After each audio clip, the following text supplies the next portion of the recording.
ایده‌های باحال واسه عکاسی از کودک. اولین نکته اینه که سعی کنید هم قد بچه‌تون بشید. وان حموم بچه‌تون رو یه جای پر نور خونه قرار بدید و ازش با اسباب بازیاش عکس بگیرید.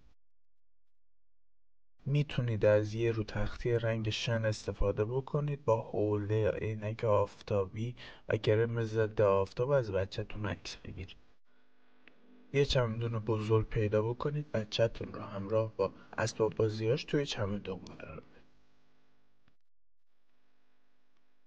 کودکتون رو توی ماشینای کوچولو بذارید با عینک آفتابی و چمدون، انگار داره مسافرت میره.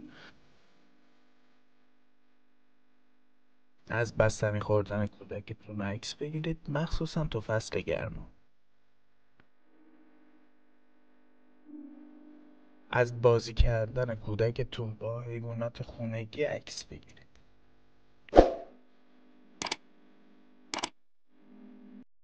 کودکتون با لباسای حیوانای مختلف میتونید عکسای خیلی باحالی بگیرید.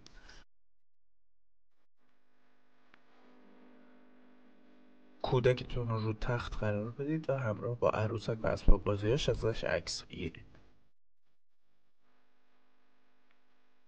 کودک موسیقی دار.